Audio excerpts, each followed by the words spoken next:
No. No. The views and opinions of Ozzy V are for entertainment purposes only and do not represent the views and opinions of Flesh Wound Features, Flesh Wound Horror, or any of the respective affiliates and podcasters.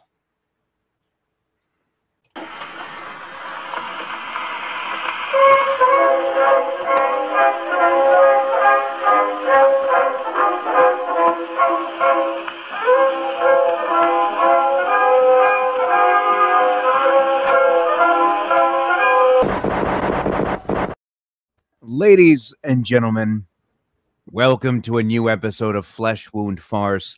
This is the world's first and only combination trivia host and professional wrestling announcer of Chilean descent. It currently resides in Southern California, Ozzy V. And with me as always on this program, first, world-famous juggler Greg Larson. Greg, I have a very important question for you momentarily. And also with us, Flesh Wound producer Todd. Now, you'll notice I omitted a particular line in my regular intro where I say, welcome to Flesh Wound Farce, where we review and discuss your and our favorite comedy films. I have a theory. This week we reviewed The Lost Skeleton of Cadavra, and I didn't think it was quite applicable for me to say your and our favorite because I truly feel that this film was suggested as a joke to piss me off. and Greg, I know you suggested it, and I also know that you would suggest a horrible movie and you would sit through it too, just so I would sit through it. Like, you would do that. He's been pushing this for a year. Yeah. Oh yeah. Yeah. Is it so can we get some actually wait, no. I'll wait till the initial thoughts. Thoughts on this film. We're gonna show this trailer first, and I will say that the trailer was enhanced, and in a positive way. Ruined. In a positive way. Shut up, Todd. Especially if you're listening to the audio version of this podcast, you're not just going to hear some random music. You're actually going to hear a voice that's going to be reading out what is written out on the screen. So we had The Lost Skeleton of Cadavra this week, released at a film festival on October 8, 2001, with a limited release on March 12, 2004 via TriStar. Todd, I guess I would, if you would please do the honors, but there's no honor in airing this trailer. There's just... Never a motion picture like this! A supreme shock sensation of our time! Do you dare see The Lost Skeleton of Cadavra? He was a man of science. Betty, you know what this meteor could mean to science. It could mean actual advances in the field of science. He was a man of evil. They were aliens from outer space! Aliens? Us? Is this one of your Earth jokes? It was a mutant that killed for kicks! And the most horrifying fiend mankind has ever known! The Lost Skeleton of Cadavra! I have risen. May God have mercy on us all. See! The titanic battle for world supremacy!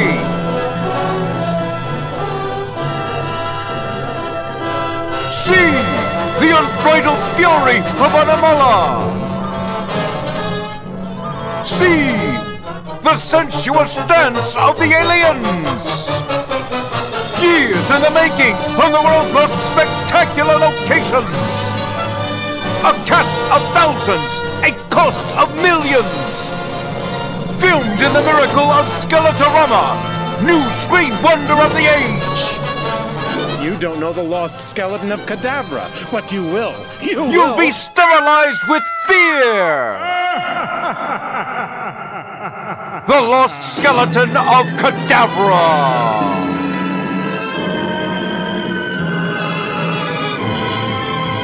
It's another screen gem from the company that gave you Zombies of Moratau and Lawrence of Arabia.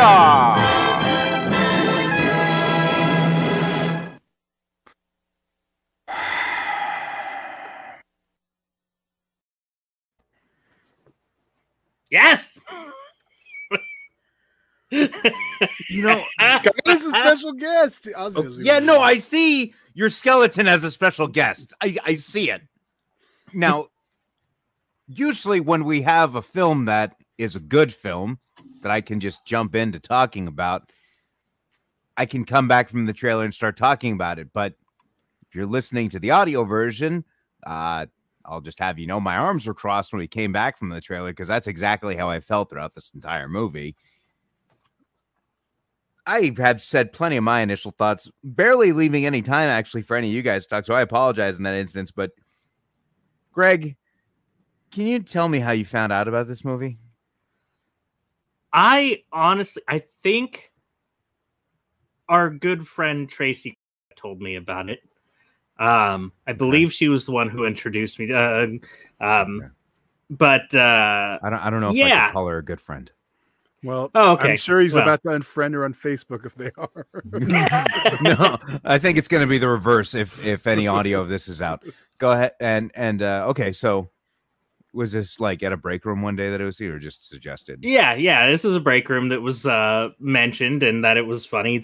So this movie, for anyone who's not seen it, is a spoof and an homage to the old B sci-fi movies. So they know they are intentionally poorly acting in this film. Like, the whole bit of this is that they know how bad it is.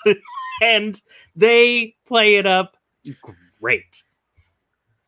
Oh no, Ozzy. No, Todd, talk. Okay. I agree with you. My thing with it is I think it would work better as like a 30-minute short than a full 90-minute feature. Kind of wears out its runtime, because I get the joke and it's funny, but then it kind of goes on a little too far. That's my only issue. And the fact that there's 3 of these. There's 3? I only knew of 2. Oh yeah, there's a third one.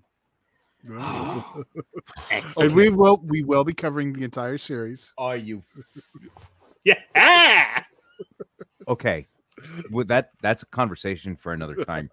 Now, just a little bit more information. This is rated PG with the 90-minute runtime. As Todd mentioned, it is written and directed and starring Larry Blaymeyer as Dr. Paul Armstrong, also starring Faye Masterson as Betty Armstrong. Now, this had a budget of $100,000, and as Greg mentioned, it's a parody of the B movies from the 50s. So we reviewed a parody called Airplane, didn't we? Yeah. I've heard of it.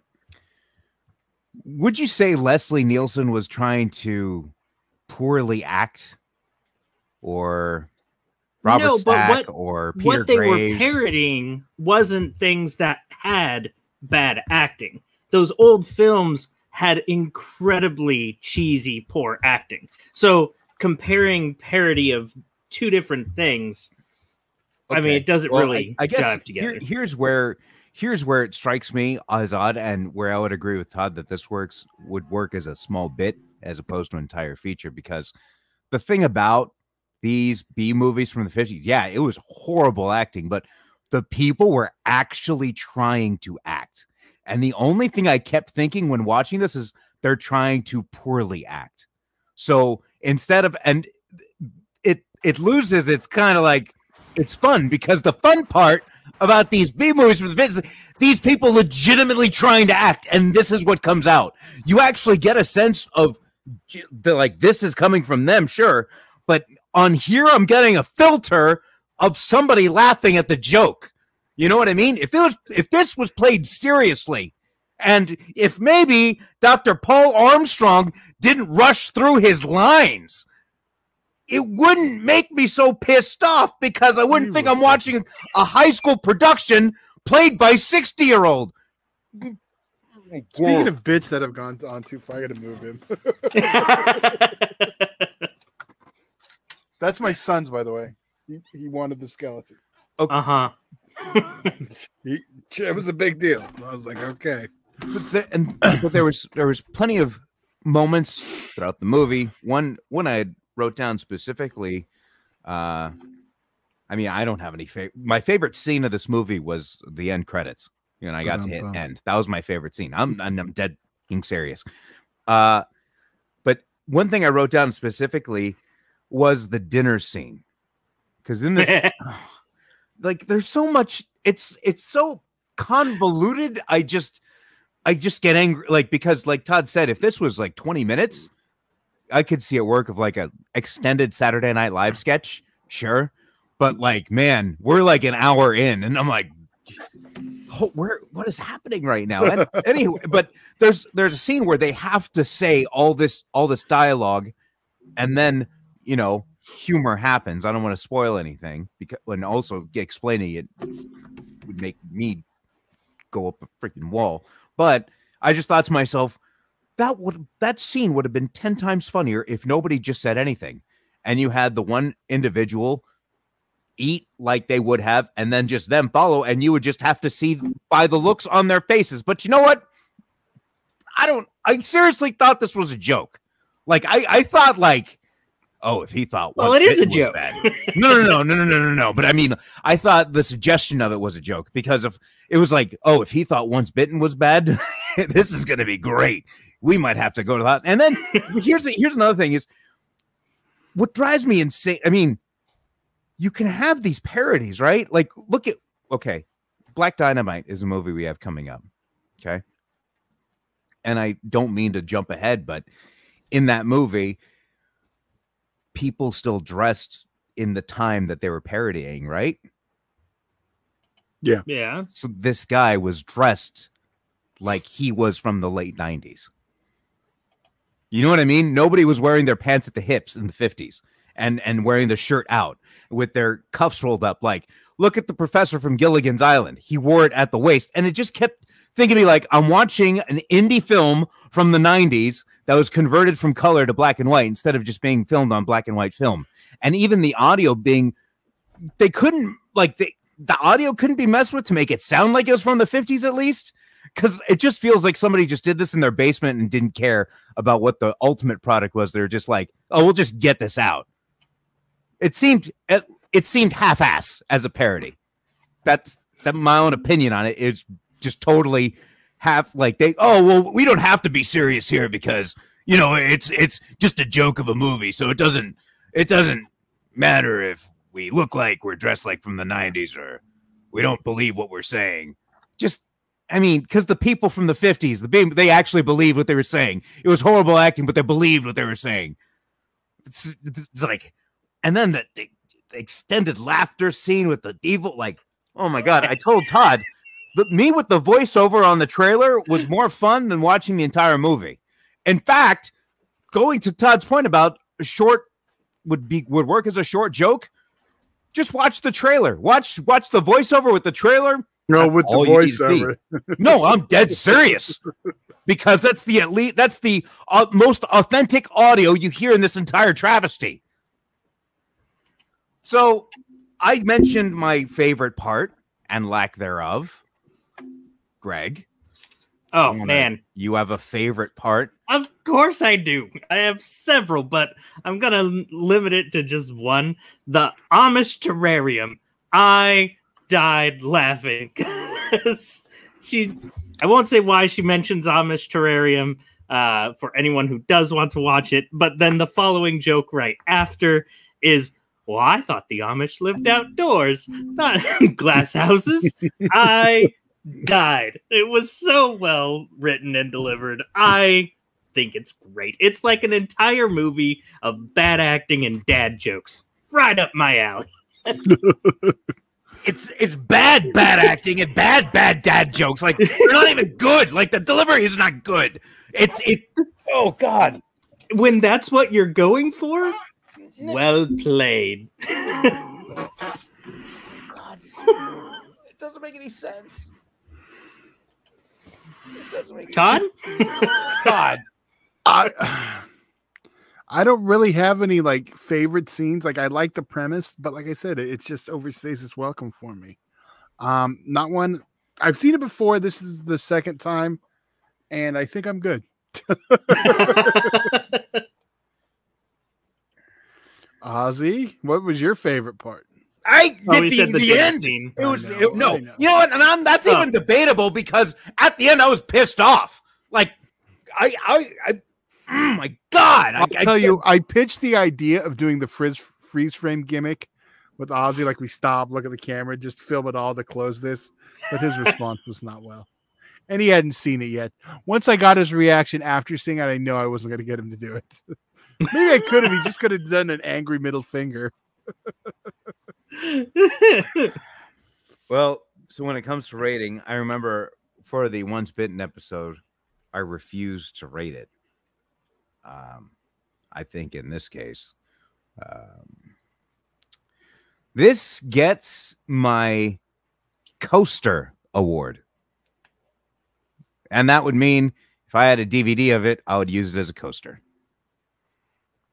So I'm giving one of those out a year, and I think this has won it for the year of 2021. You already did it then technically with the other one. With Once Bitten? No. I didn't say I gave it my coaster award that I'm going to turn. You just refused to rate it. Well, because I didn't think that there is. I didn't think that there was a threshold this low. You know, you rated Private School. I'm just going to say that right now. That's so. At this point, you think Private School is better than both of those movies? He knows it is too. I will say Private School is better than this movie because they at least tried to, be genuine instead of just, oh my God, like the dumbest. I feel like somebody punched me in the face. Somebody punched me in the gut and then pointed to somebody else. That was them. Like that's like the amount of stupidity, like of presenting that. And no, we were supposed to do this. Like, holy cow, you couldn't get one person, just have one guy that could have the right timing. That's what you could at least say about Once Bitten. Jim Carrey at least had that timing. He had that charisma. He had that presence. He knew how to deliver the lines at least. Then you forget this guy who wrote and directed it. Gee, who wondered who put him in the fucking spot? God. I don't know. Skeleton had some brilliant timing. I mean, his facial expression, his gesturing, I mean, it was spot on. And what about Bossy? How can you forget Bossy? Oh, good. Bossy. Can we let's hold on a second. I really want to talk about this Anamala thing. This person who all of a sudden went from 4 animals to 1, but just acted like a cat.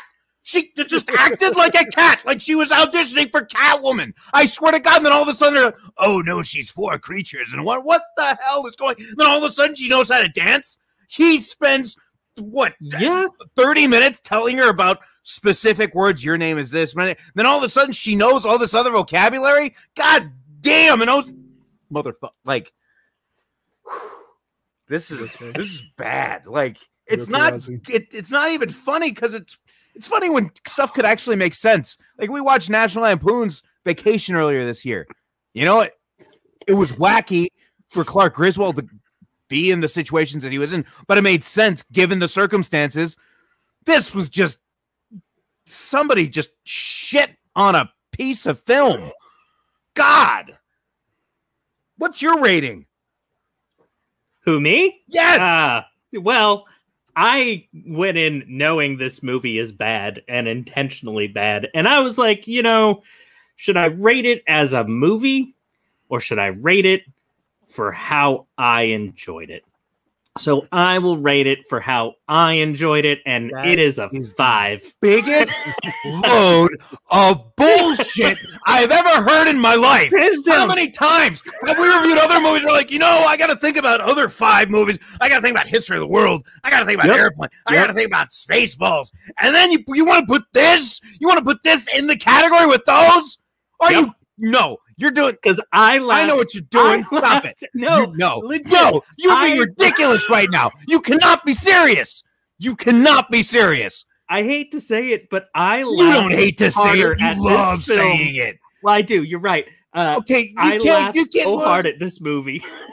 Like, it is the whole movie. I am having like laugh out loud moments, which I did alone, like not with other people influencing the laugh. Like this was all like genuine joy from how dumb. And it's like you could be dumb and it's not funny, but you go way past dumb and it's like you go on to the other, that you just come full circle. And I'm like, that reached the level of so dumb. I love it. 5. Rated as a movie. Oh, it's like a 1.5. And a half? Wow. Yeah. Still too generous. Speaking of that rating, that's what I gave it, a 1.5. I'm surprised you even gave it a full 1. Okay. I like the premise. Like I said, if it was a short, I would have had a lot more fun. Because I mean, I think we were in the same boat, and well, not in complete same boat, but in the terms of like, by the 5th minute, we're like, oh, this is gonna be a long one. You know, like the first scene, you're like, oh, okay. Oh, it's the same thing over and over and brilliant. Over and genius. I do not think you know what that word means.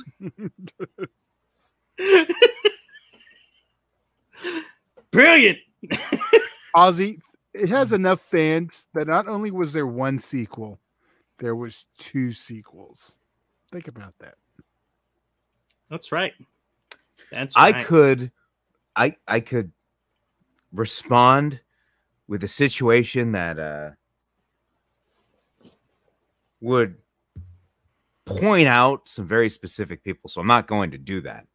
That's a good thing. But I will say that just because somebody spent money on it, which, by the way, is at a budget of $100,000. This movie that we just reviewed, $100,000. Greg, you loved this movie. It was a 5. Oh, I do. Can you see where $100,000 went? Yeah, isn't that what made Clerks?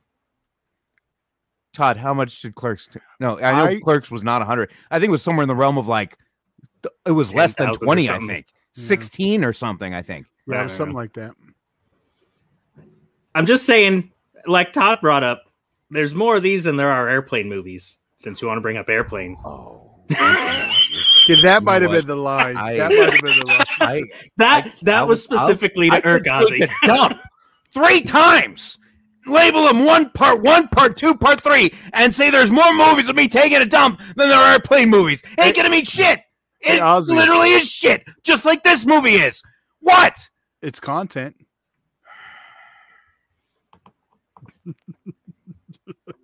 All right, before Ozzy has a stroke, do we have any final thoughts on this film? I am so glad I will never have to talk about this film. Watch this film. What? Till part 2. No. Patreon exclusive. No. Yeah. No. You do it for the Patreons, Ozzy. That's watch along. If we have the only way I'm going to do that is if we have like some sort of watch along where I get to berate this bullshit as it happens. We do those too. I'm no longer going to waste any paper. There is a tree that sacrificed part of their life so I would have a sheet of paper to write down notes on this garbage. I am not going to do that again. We do a watch along, and then I could verbally berate it in real time as it deserves. Well, I learned today that Ozzy doesn't have a sense of humor. Oh, you son of a bitch. Are you crazy? Oh my god. Oh. What do we have next week, Ozzy? Next week we actually have a true piece of cinema. Shit? Oh. No, a true piece of cinema, Todd. We have Ghostbusters, finishing up our horror comedy month of October with November 1st, Day of the Dead, with the original Ghostbusters. That's right. I can't wait to talk about that because that's a good movie, and it's actually a real movie. Greg, don't. I have a hot take on this movie when we watch it. Oh, I got notes and everything. Get some marshmallows. Someone's getting canceled. That's all I'm saying. Well, I don't think we'll have much to disagree on. Okay. But anyhow, if you want to know what we're talking about, tune in next week as we will review and discuss the classic film Ghostbusters. Todd, Greg, you have anything else you'd like to say before we head out for the evening? No. Good night. Dance, Ozzy, dance. Do. You know what? I think me providing the voiceover for that trailer, like, puts me like on a. I'm good forever. I'm good for. It's like he's not a dick because he made that trailer better. If you were to put that trailer, Flesh Wound features Lost Skeleton of Cadavra with voiceover, it's gonna be better. That's better than the movie. Mark my words. So anyway, that's Flesh Wound producer Todd, world famous juggler Greg. I'm Ozzy V, and we'll see you next week right here on Flesh Wound Farce.